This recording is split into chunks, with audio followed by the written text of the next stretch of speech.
con el auspicio del Grupo Digama. Bienvenidos a Rumbo Minero. Mi nombre es Jorge León Benavides y junto con César Campos vamos a desarrollar el presente programa Rumbo Minero. ¿Cómo estás, César? Qué gusto, Jorge, como siempre. Bien, tenemos una entrevista importante con Gonzalo Tamayo, exministro de Energía y Minas y socio de Macrocónsul. Vamos a hablar un poco del cobre, un poco del Plan Unidos y el grupo Luxic, que hace poco se volvió accionista importante de Minas Buenaventura, ¿no? 19% adquirido además en el mercado secundario de la Bolsa de Valores de Lima. También contaremos con la presencia de Iván Arenas, que es un reconocido analista político del sector minero, un comunicador también de este segmento, para hablar de un tema tan vigente como la minería ilegal, la extorsión y esta comisión multisectorial que ha propiciado el Poder Ejecutivo. Son 2.500 millones de dólares o 3.000 millones de dólares, estamos todavía discerniendo sobre la cifra, que maneja la minería ilegal en el Perú al año. Entonces, definitivamente, este programa va a seguir invitando especialistas para dar ideas de solución a un tema tan importante para todos los peruanos. A continuación, vamos a escuchar a Gabriela Chicoma con las principales noticias mineras de la semana.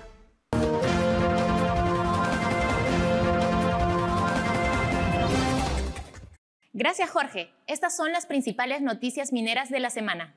American Lithium Corp dio a conocer los resultados de su evaluación económica preliminar actualizada para su proyecto de litio Falciani Lithium ubicado en Macusani, Puno. En dicho reporte, la empresa canadiense proyectó 32 años de minería, seguidos de 11 años de procesamiento de reserva durante la vida útil de Falciani.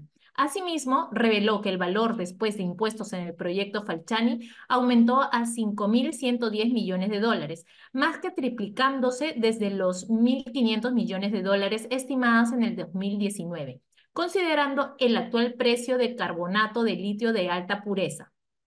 Cerro de Pasco Resources Inc. anunció que el Consejo Minero Independiente del Ministerio de Energía y Minas emitió una resolución definitiva respaldando su solicitud de una servidumbre legal para acceder a las superficies correspondientes a la concesión El Metalurgista y al proyecto Relaves Quiulacocha, Pasco. Así, la minera canadiense podrá seguir con el proceso para obtener dicho derecho y avanzar hacia la exploración confirmatoria a través de un programa de perforación de 40 hoyos. De enero a octubre del 2023, Sociedad Minera Cerro Verde, controlada por Freeport-McMoRan, registró una producción de 396.360 toneladas métricas finas de cobre en su mina en Arequipa, por encima de las 377.457 toneladas métricas finas observadas en el similar periodo del año anterior, ubicándose como la mayor operación del metal rojo en Perú. En la búsqueda de prolongar su presencia en la región sureña, apunta a ampliar su vida útil. Muchas gracias a Gabriela Chicoma por las principales noticias mineras de la semana. Bien, nos encontramos ahora, como habíamos anunciado, con Gonzalo Tamayo, exministro de Energía y Minas y socio de Macrocónsul. Vamos a hablar un poco del cobre, Plan Unidos y grupo Luxic. ¿Cómo estás, Gonzalo? Bienvenido a Rumbo Minero nuevamente. Hola, Jorge, ¿qué tal? Un gusto, César.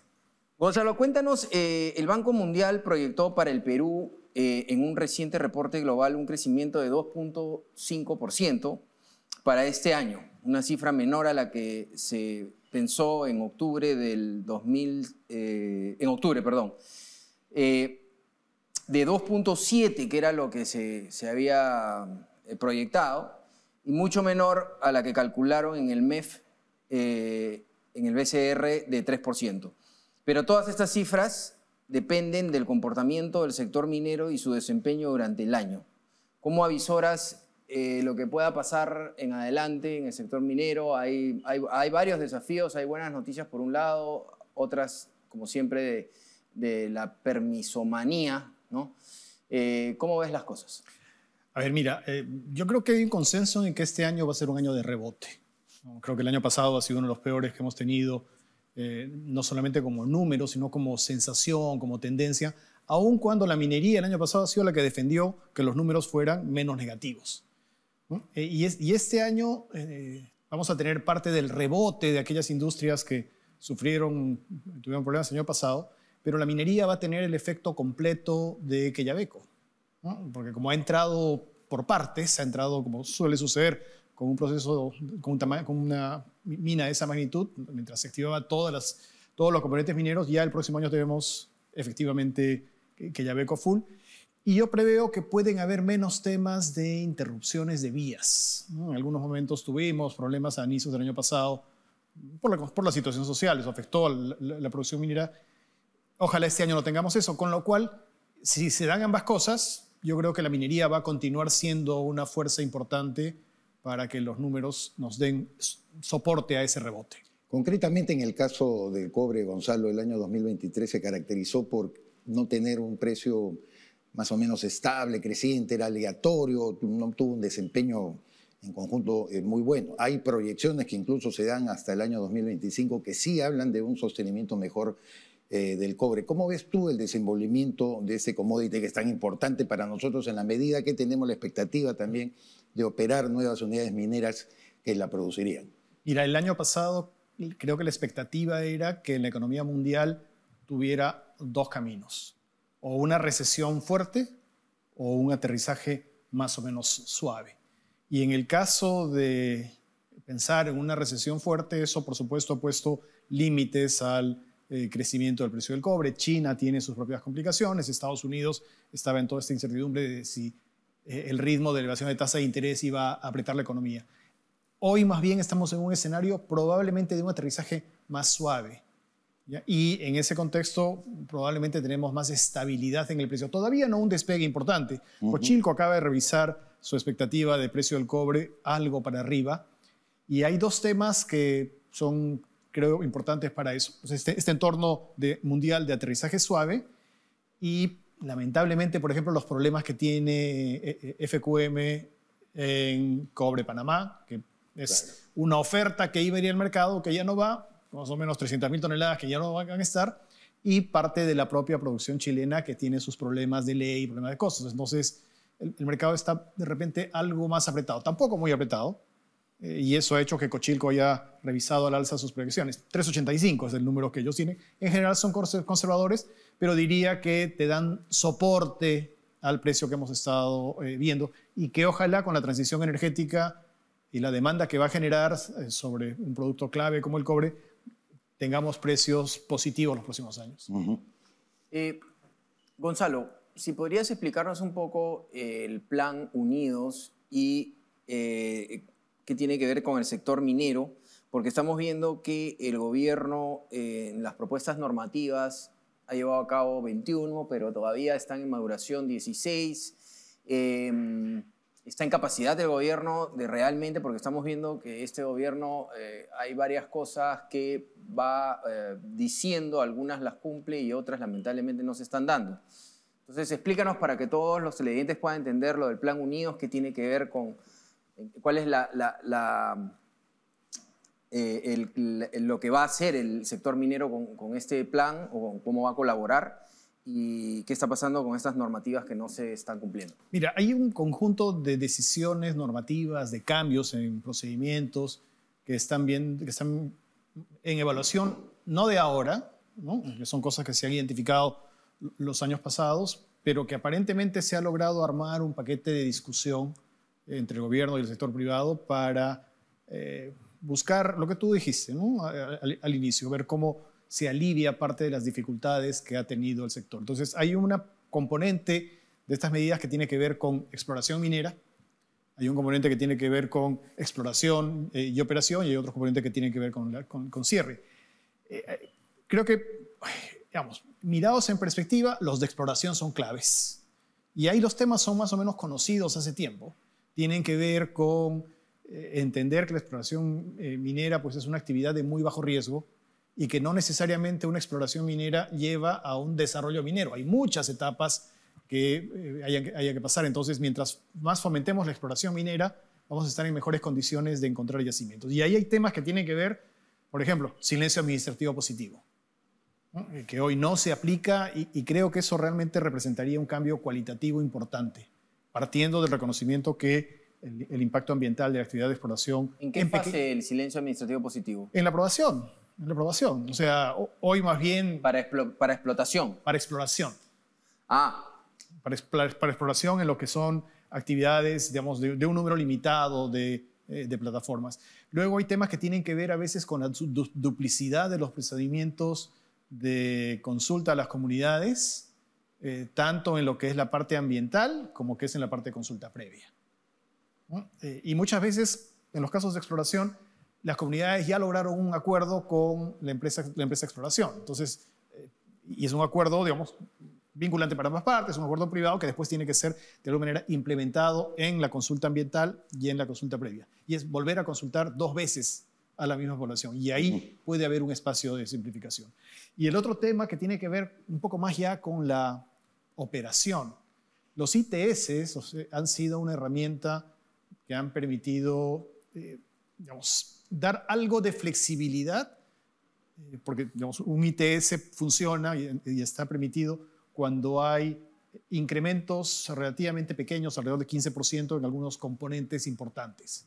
Entonces, esta es una idea que, por ejemplo, tenía Miguel Cardoso, que incluso Víctor Govitz también la planteaba. O sea, si imaginamos que todas las operaciones de cobre a través de un ITS pueden incrementar su producción en 15%, ahí tienes otro Quellaveco, ¿no? Como un orden de magnitud para entender el efecto que puede generar yo diría, proceso de simplificación en algunos componentes mineros. Bueno, Gonzalo, veamos un poco el tema de la minería ilegal que tantos problemas ha traído a muchas unidades mineras y al propio país, ¿no? Porque se trata ya de acciones delincuenciales que la verdad las consecuencias que nos acarrea son terribles.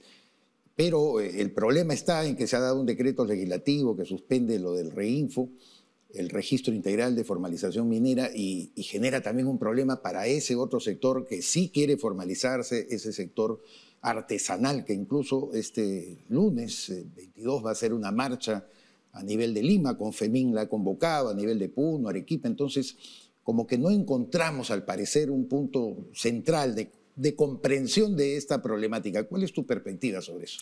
A ver, mira, yo sostengo que como país hemos fracasado en el proceso de formalización minera y creo que ser honestos en reconocer un problema, reconocer que las normas han sido mal utilizadas y que esto requiere un nuevo enfoque. Y cuando uno mira pues, todo lo que es la economía ilegal y la minería informal y el proceso de formalización, a veces se encuentra similitudes con una cosa muy difícil que también enfrentamos, que es el narcotráfico, ¿no? Porque se generan flujos ilegales, evasión tributaria, corrupción, prácticas laborales prácticamente sin ninguna seguridad. Tienen prácticas parecidas. Y a veces en algunos casos se mezclan fondos de un lado, fondos del otro. Entonces, el esquema, digamos, de formalización que tenemos, repito, y en el que me ha tocado participar, creo que hay que reconocer que ha fracasado, que hemos fracasado. Y eso parte por el hecho que buena parte de las responsabilidades corren por cuenta de los gobiernos regionales. La minería pequeña, las direcciones regionales. Y por términos de capacidad, por términos de influencia, por términos de corrupción, creo que es muy difícil que los gobiernos regionales se hagan cargo. Y ¿Cuál sería la solución, Gonzalo? Porque hay un tema que para mi opinión personal es que REINFO debe cortarse, porque hay ya encima un tema de seguridad. Estamos diciendo que algunos que dicen que van a formalizarse tienen acceso a explosivos y ya estos explosivos han terminado hasta en Ecuador, ¿no? Porque hay un mercado negro. Entonces ya ha pasado el tiempo suficiente como para darnos cuenta quiénes son los que quieren, quiénes son los que no quieren y de repente hacer un plan distinto. Ahora, tú has explicado muy bien la parte de la problemática y el fracaso que se ha dado. ¿Cuál es la solución que crees tú está más cerca? Se hablaba de poder poner oficinas del gobierno que pueda comprar y legalizar a los informales, descentralizadas del gobierno central y su oficina de la SUNAT al costado para poder hacer alguna especie de cosa más práctica. ¿Cómo la ves tú? Mira, yo creo que necesitas dos cosas. Una que es muy importante, la minería ilegal tiene que ser perseguida, ¿no? Y eso tiene características más de el régimen policial, el régimen... y el tema de formalización requiere una centralización administrativa. Porque hoy, ¿qué tienes? Hoy tienes el Ministerio de Energía y Minas y las direcciones regionales. Que son los que dan el reinfo. No, entonces tienes que cancelar Ahí hay corrupción, pues. Tienes que cancelar el reinfo y tienes que centralizar, por más que suene duro esto para los gobiernos regionales, tienes que centralizar. ¿Por qué? Porque al centralizar, ¿qué vas a hacer? Darle la responsabilidad, no solamente la parte minera a Energía y Minas, sino la parte ambiental al Ministerio del Ambiente. Los temas de seguridad van a estar más dependientes del Ministerio del Interior que de las regiones policiales. Los temas laborales. Oye, que vayan por SUNAFIL, no por las direcciones de trabajo. O sea, no hay capacidad a nivel de gobierno regional para entender un problema que hoy creo que se nos ha convertido en un tema de seguridad nacional. Y puede haber mucha corrupción también, ¿no? O sea, por supuesto, ¿no? Por supuesto. O sea, yo creo que es claro que la minería ilegal o la minería informal ha capturado algunos gobiernos regionales y ha capturado también algunos congresistas. Y creo que más o menos conocemos... Sí, es un tema muy antiguo. Correcto. Había hasta narcobancadas, como lo señalaban algunos especialistas. Queríamos terminar, perdóname Gonzalo, porque el tiempo apremia, dado que Jorge anunció el tema, la adquisición del grupo Luxic de esta participación por el mercado secundario de Bolsa de Valores de un paquete accionario importante de la empresa Buenaventura. ¿Qué significado tiene para nosotros? Mira, el grupo Luxic es un operador minero importante, ¿no? Antofagasta Minerals, entrando al mundo de cobre. Ellos han anunciado que su intención es contribuir a que a través de Buenaventura haya una mayor exposición a los negocios de cobre en Perú, ¿no? Y creo que es positivo porque realmente muestra pues, que hay inversión internacional entrando a empresas peruanas. Buenaventura es una empresa listada, es una de las primeras empresas que colocó ADRs en el mercado internacional y creo que siempre la participación de cualquier inversionista internacional en la minería peruana es un hecho saludable. Más creo que viniendo de Chile, ¿no? Es un grupo grande, importante, pero viene de Chile que es un productor de cobre justamente, ¿no? Entonces creo que hay ahí algunas señales interesantes sobre el futuro del Perú con respecto al cobre y el potencial que tiene con respecto al cobre, ¿no? Por supuesto, porque hay proyectos que ojalá lleguen a la luz y creo que en algunas decisiones que se están tomando vamos a ver algunos avances en, digamos, en Inmaculada, ampliación Antamina, ¿no? Lo que queda en Toromocho, Zafranal está cerca. Yo creo que el mundo lo necesita. El mundo está necesitando el cobre ahora. Mira, ¿no? Y Noruega, el Parlamento de Noruega acaba de abrir la discusión y acaba de aprobar la exploración minera submarina, ¿no? En la lógica de ir a la nueva frontera. Es un tema, por supuesto, que tiene sus opositores, pero Noruega es un país líder en temas ambientales, es un país líder en vehículos eléctricos, es un país líder en transición energética y está mirando el fondo marino como una fuente de acuerdo, se va diversificando. Muchas gracias, Gonzalo Tamayo, exministro de Energía y Minas y socio de Macroconsol. Gracias. A ustedes. Bien, ahora vamos con Gabriela Chicoma para un anuncio de Expomina. Adelante, Gabriela. Muchas gracias. Expomina Perú, el encuentro minero más grande e importante del Perú del 2024, con 16 años de trayectoria. Haga negocios con el sector minero del Perú y América. Expomina Perú del 11 al 13 de septiembre del 2024 en el Centro de Exposiciones Jockey Lima. Portafolio de proyectos mineros del Perú por más de $53 millones y portafolio de proyectos mineros en América por $450 millones. Invierta con los líderes, participe de Expomina Perú 2024. Para mayor información, revise nuestra web www.expominaperú.com. Somos la marca de lubricantes que mueve al Perú. Desde las motos que recorren las calles, hasta las maquinarias que operan en las minas. Desde los autos que te llevan a tu destino, hasta los más veloces del mundo, que necesitan un rendimiento óptimo. Móvil está presente en todos los sectores, ofreciendo lubricantes de alta calidad que cuidan el desempeño de tus equipos. Porque tu motor necesita el mejor aliado para estar en las mejores condiciones. Móvil, el lubricante número 1 del Perú. Cotecna is a world-leading testing, inspection, and certification company. Our network of experts provides a range of supply chain services across 5 key industries. In metals and minerals, we enable better efficiencies in the mining, storage, and trade of commodities, from producer to end user. Cotecna. Trust for a moving world. Bien, en nuestro bloque América Mining nos conectamos ahora con José González desde Wall Street, Nueva York, nuestro editor internacional de la revista Rumbo Minero. José, ¿cómo estás? Muy bien, Jorge. Encantado de estar en el programa siempre. José, cuéntanos un poco, esta semana se ha inaugurado la 54 reunión anual de World Economic Forum, más conocida como Davos, por la localidad en Suiza, donde se realiza la misma, bajo la idea central de reconstruir la confianza y señalando que uno de los mayores riesgos de la economía global es el clima extranjero. ¿Cuál es el tenor de las discusiones en Davos al respecto y cuáles son las implicancias para la minería global? Cuéntanos un poco de Davos.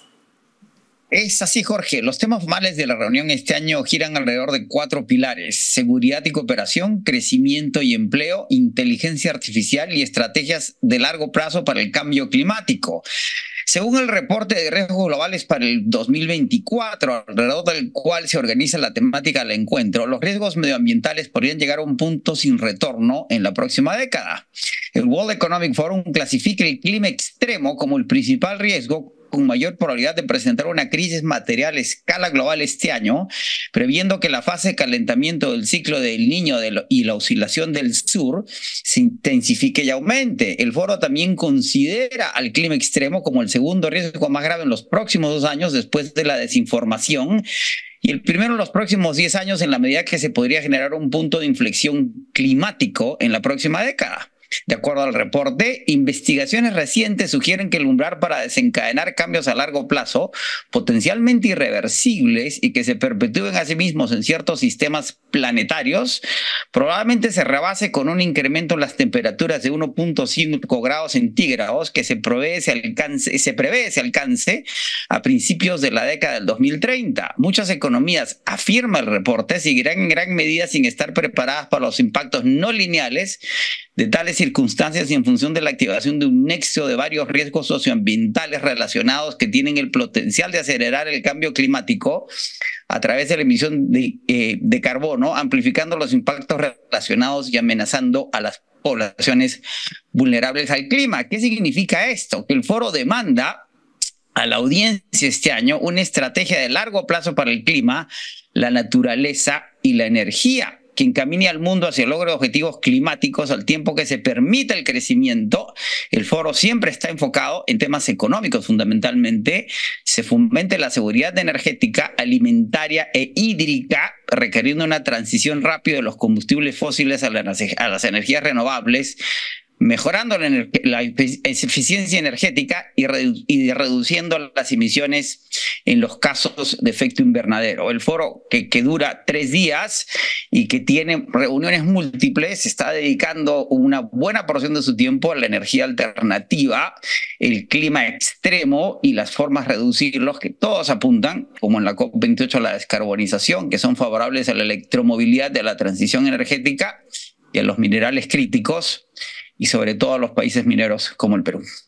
En la línea de lo que nos estás exponiendo, José, la Agencia Internacional de Energía, la semana pasada, ha publicado un reporte acerca de lo que los medios internacionales están llamando el reporte donde se anuncia el principio del fin de la era de los combustibles fósiles. Explícanos qué nos trae este reporte tan dramático, digamos, de la Agencia Internacional de Energía. Buenas noticias, César, de la Agencia Internacional de Energía y confirmadas por estadísticas en términos de generación de energía el año pasado. Según el reporte de la AIE, la Agencia Internacional de Energía, que se publicó, como señalas, la semana pasada, el consumo de petróleo, gas y carbón llegaría a su pico antes del 2030 y empezaría a decaer en la medida que políticas vinculadas al clima empiecen a tomar efecto. De acuerdo con la AIE, el crecimiento en la oferta de energía solar y eólica sobrepasaría la demanda de energía antes del fin de la década, implicando que la energía renovable estaría empezando a desplazar a la energía convencional en una escala global. Al mismo tiempo, el esperado incremento en el parque automotor de vehículos eléctricos reduciría la demanda de combustible para el transporte en carreteras, que representa el 50% del consumo del petróleo en los países desarrollados.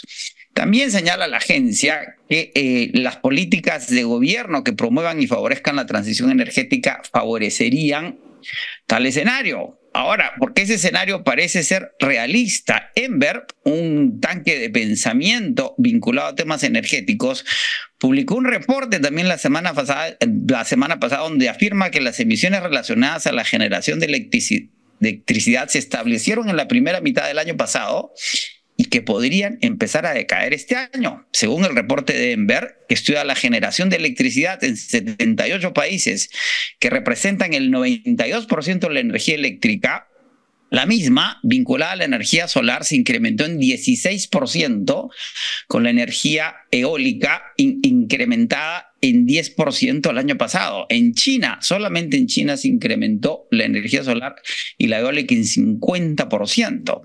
En la medida que la oferta de renovables sobrepase la demanda energética, se podrá hablar de un tipping point, un punto de inflexión que marcaría en efecto el principio del final de la era de los combustibles fósiles.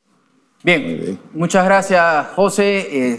Estos temas, por supuesto, los tocaremos en las próximas ediciones de la revista Rumbo Minero y esperamos tenerte la próxima semana. Así será. Gracias. Mencionarles que cada 45 días sale la revista Rumbo Minero. Usted puede acceder a ella de manera virtual en www.rumbominero.com y tener toda la información que hemos conversado ahora y que tenemos en el programa, así como la información de diferentes periodistas de nuestro staff. Ahora César tiene un anuncio que darnos. Cómo no, Jorge, corresponde el bloque, el segmento importante de activos mineros AMSAC. Activos Mineros AMSAC es una empresa pública peruana con un gran propósito: devolver vida al planeta. Así, estamos dedicados a contribuir al desarrollo sostenible del país a través de la remediación ambiental minera.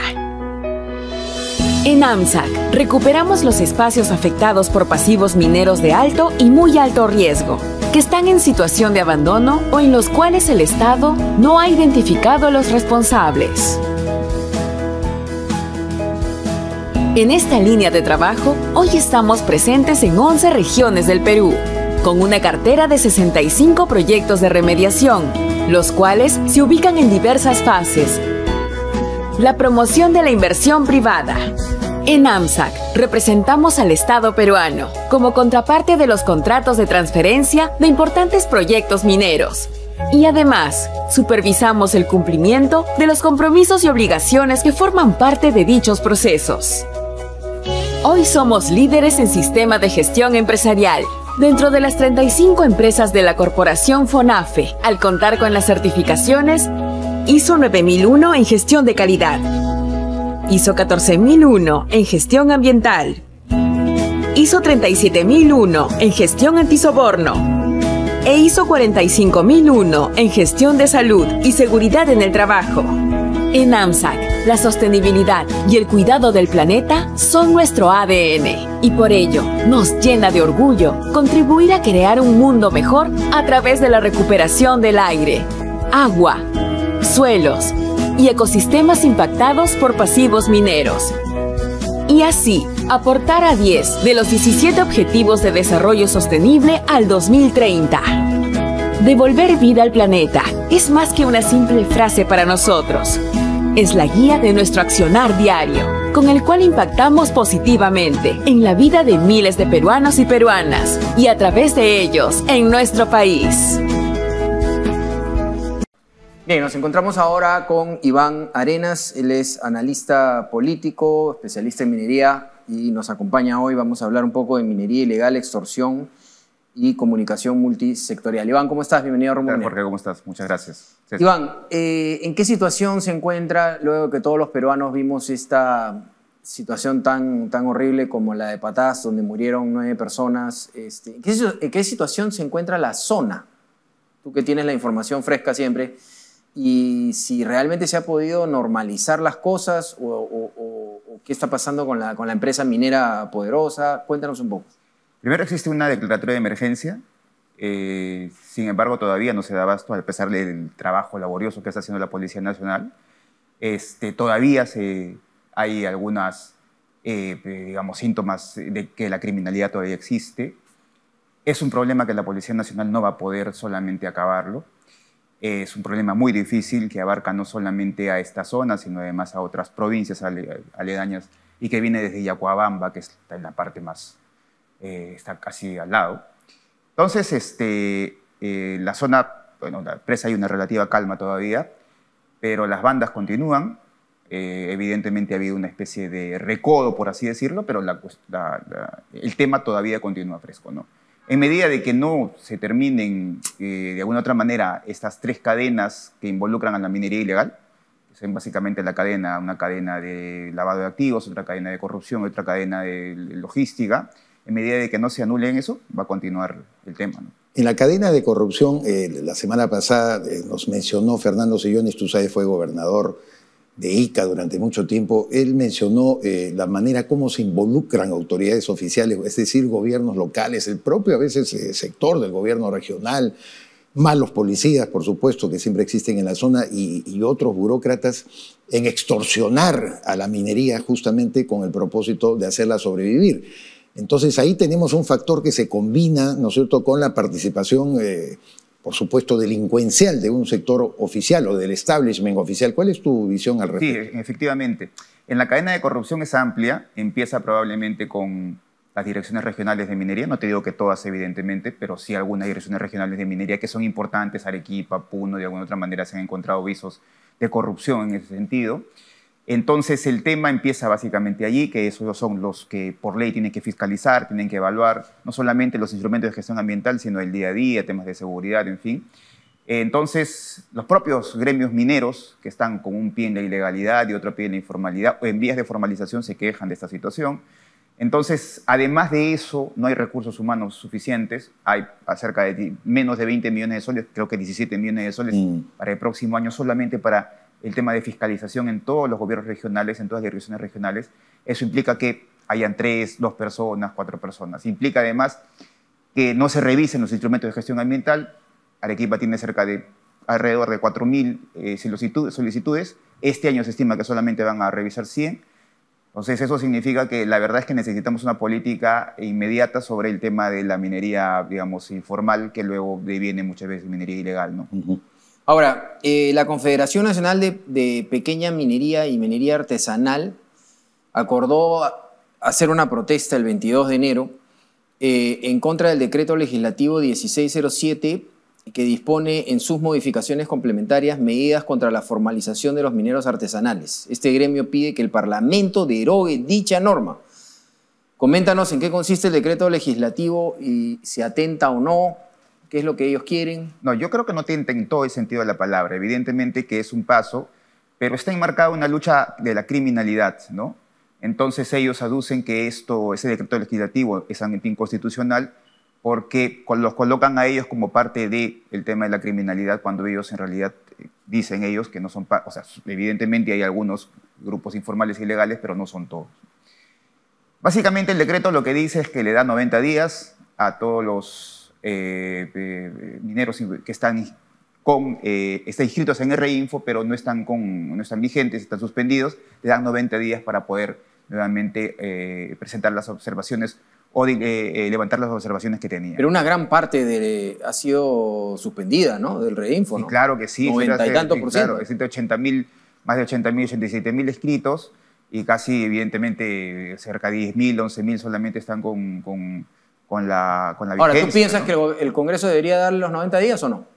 Yo creo que deberíamos, o sea, yo creo que el tema no acaba aquí. Yo creo que deberíamos empezar a que el Congreso tenga una discusión sobre, de alguna u otra forma, empezar ya con una política de formalización integral. Eso significa muchísimas reformas, ¿no? Incluida la reforma, cómo está constituido, digamos, a nivel institucional, ¿no? Por ejemplo, una sola, que las direcciones regionales de minería no se encarguen de eso, sino sea el MINEN o alguna especie de superintendencia.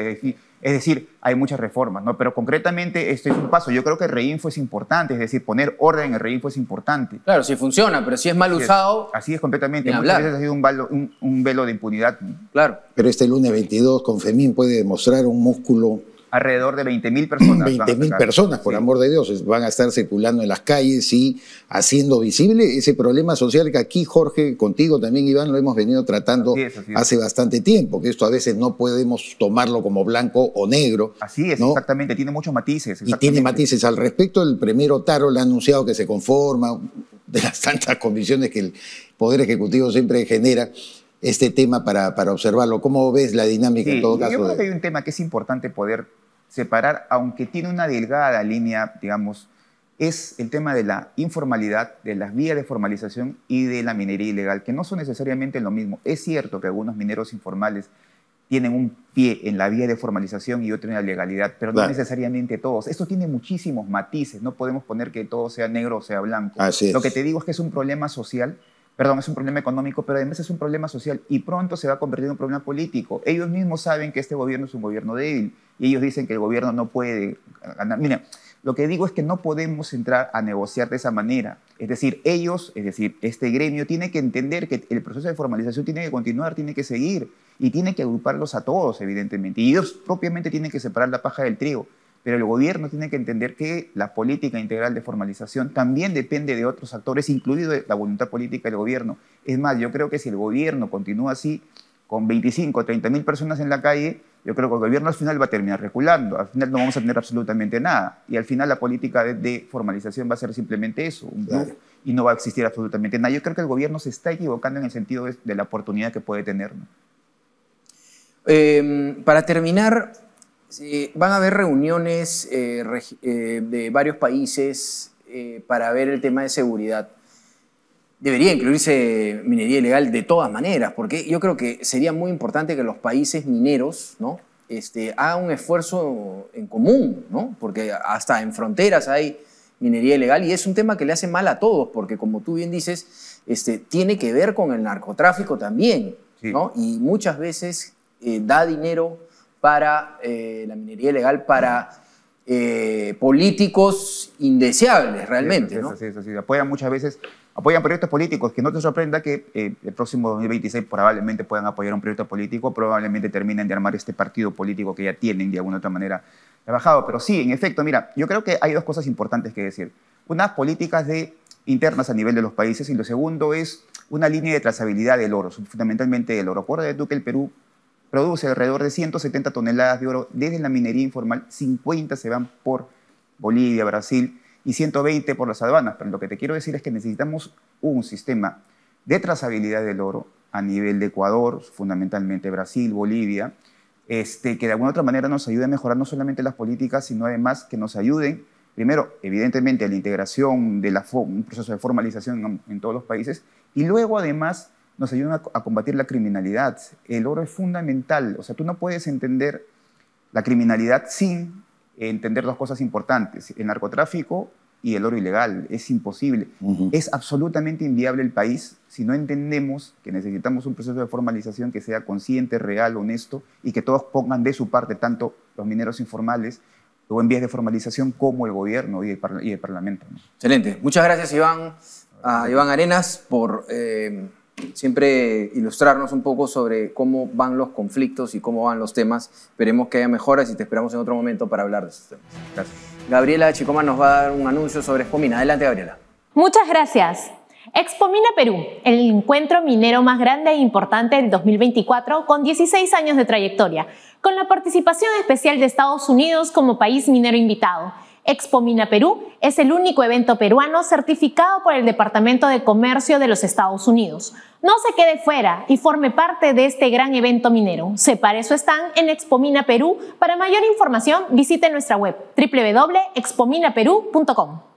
Somos una compañía global con más de 40 años de experiencia especializada en el diseño, fabricación y contratación de servicios de todos los productos Raise Boring para los sectores mineros, hidroeléctricos y de ingeniería civil. Nuestros productos son exportados a diferentes destinos del mundo. Tumi Raise Boring.